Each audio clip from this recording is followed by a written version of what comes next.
গঙ্গাপুর নামে একটি সুন্দর গ্রাম ছিল, আর গ্রামের মাঝে ছিল একটি ভোলানাথের মন্দির।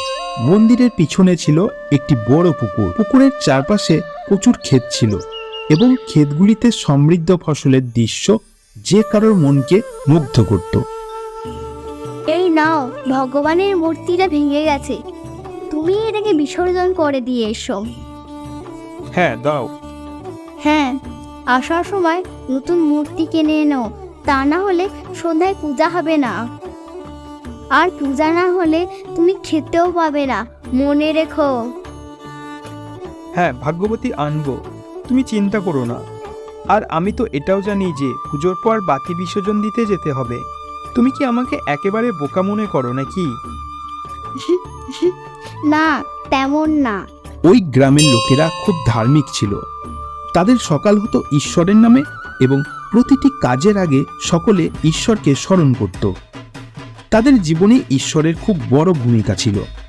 গ্রামের লোকেরা প্রতিদিন মন্দিরে যেত পূজা দিতে এবং পূজার সমগ্র উপাদানগুলিকে একটি পুকুরের জলে বিসর্জন দিত। এই নাও বাবা, প্রসাদ গ্রহণ করো। কি হয়েছে পণ্ডিতজি, আপনাকে খুব অসুস্থ মনে হচ্ছে? হ্যাঁ, জানি না কি হয়েছে, শরীরটা কয়েকদিন থেকেই খুব খারাপ যাচ্ছে। আচ্ছা আচ্ছা, ভালো করে যত্ন নিন। আর আপনার ছেলে শঙ্কর কেমন আছে? ও তো শহরে চাকরি করে, ভালো আছে। কালই কথা হলো, বলছিল আগামী সপ্তাহে গ্রামে আসবে। এই তো খুব ভালো খবর। আচ্ছা বেশ, আমি আসছি, নমস্কার। রাজন প্রসাদ নিয়ে বাড়ি ফিরে দেখে যে তার স্ত্রী খুব অসুস্থ। যা দেখে রাজন বলে, আরে কি হলো তোমার? জানি না কি হলো, সকাল থেকে শরীরটা খারাপ লাগছে, বিছানা থেকে উঠতে পারছি না।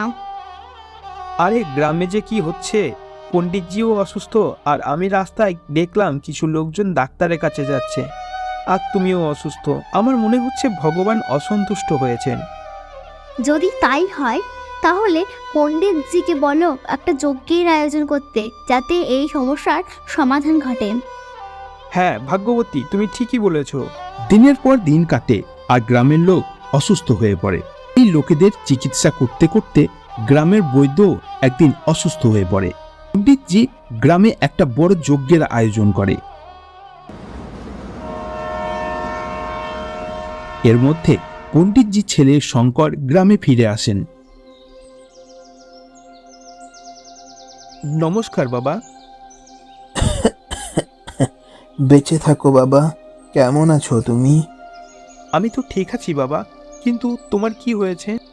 আরে আমি গত এক সপ্তাহ থেকে অসুস্থ বাবা, প্রায়ই আমাদের পুরো গ্রাম অসুস্থ।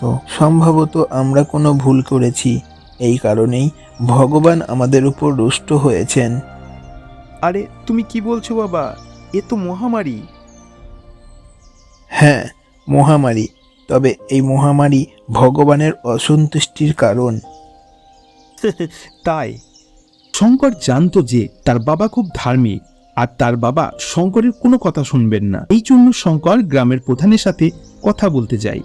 আর তখন সে দেখে যে লোকেরা পুকুরের মধ্যে প্রতিমা, ফল, ফুল, ক্যালেন্ডার ইত্যাদি আবর্জনা ফেলে পুকুরটিকে দূষিত করছে। নমস্কার প্রধান মশাই। নমস্কার, তুমি পণ্ডিতজির ছেলে না? হ্যাঁ, আমি পণ্ডিতজির ছেলে। আমি আপনার সাথে একটা বিশেষ কথা বলতে এসেছি। গ্রামে যে মহামারী হচ্ছে, আপনি কেন তার চিকিৎসা করছেন না? আমরা যজ্ঞ করেছি, রামায়ণ পাঠও করেছি, তাও কোনো প্রভাব পড়েনি।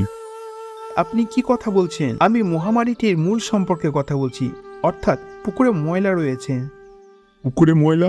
কে করছে পুকুর ময়লা? গোটা গ্রাম। চলো দেখাও। শঙ্কর প্রধানকে নিয়ে পুকুরের কাছে পৌঁছায় আর প্রধানকে সবকিছু দেখায়। কে করছে পুকুর ময়লা? আরে আপনার সামনেই তো হচ্ছে, দেখুন লোকেরা পুকুরে কি ফেলছে। তো এটা কি ময়লা? এটা তো ফল ফুল। সুতরাং এই কারণে পুকুরটি নোংরা হচ্ছে আর রোগগুলি ছড়িয়ে পড়ছে।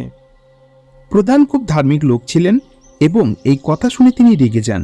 সেখানে উপস্থিত সকল লোককে বলেন,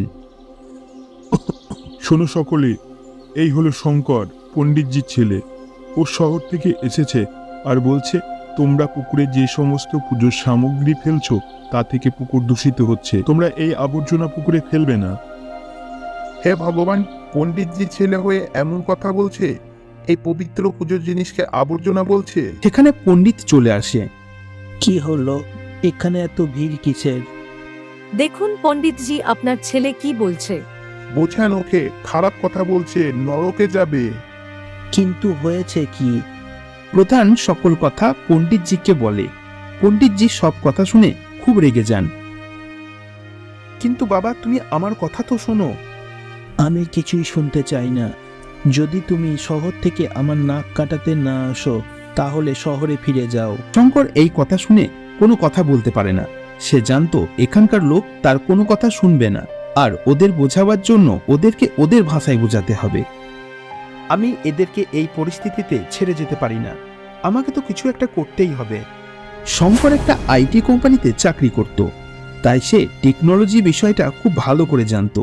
শঙ্কর সেই জ্ঞানকে কাজে লাগায় আর বাড়িতে একটা এমন প্রজেক্টর বানায় যা মোবাইলের মাধ্যমে 3D ভিডিও হলোগ্রাম বানিয়ে দেখাবে, যাতে সাউন্ডের ব্যবস্থাও থাকবে। এ কি? এ তো রাক্ষস! পালাও পালাও! দাঁড়াও, কে কে কে তুমি? আমি দূষিত জলের রাক্ষস। তোমরা এই পুকুরের জলকে দূষিত করেছো, এই জন্য আমি প্রকট হয়েছি। জল দূষিত না হলে আমি আরামে পুকুরের জলের তলায় থাকতাম। তোমরা জলে না জানি কি কি বিসর্জন করে জলকে দূষিত করে দিয়েছো। এই জন্য আমি বাইরে চলে এসেছি, আর আমি তোমাদের সকলের বাচ্চাদেরকে এই জলে ফেলে দেব আর তাদের খেয়ে নেব। না না না না, এটা করবেন না। আমাদের ক্ষমা করে দিন। আমরা তো শুধুমাত্র ধার্মিক কাজকর্ম করছিলাম। ক্ষমা করে দিন, আমাদের ভুলের প্রায়শ্চিত্ত করতে দিন। এই ভুল শোধরাবার উপায় বলুন। এর উপায় হলো তোমরা গ্রামে একটা ছোট্ট পুকুর বানাও, যাতে তোমরা এই সমস্ত জিনিস বিসর্জন করো, আর প্রতিদিন ওকে পরিষ্কার করো, যাতে কোনো মহামারী না ছড়ায়। আর এই পুকুরকে সর্বদা পরিষ্কার রাখো, যাতে তোমরা এই পুকুরের জলকে ব্যবহার করতে পারো। আমরা এমনটাই করব। সারা গ্রামের লোকজন রাক্ষসের ভয়ে রাক্ষসের সকল কথা মেনে নেয়, আর এখন তাদের প্রধান পুকুরটি সম্পূর্ণভাবে পরিষ্কার। সমস্ত লোক পূজার সামগ্রিক জিনিসপত্র ওই ছোট্ট পুকুরটিতে বিসর্জন করে, আর প্রতিদিন পুকুরটিকে পরিষ্কার করে। ধীরে ধীরে গ্রামের মহামারীও ঠিক হয়ে যায়। গ্রামবাসীরা সকলে একসাথে সুখে জীবনযাপন কাটাতে শুরু করে।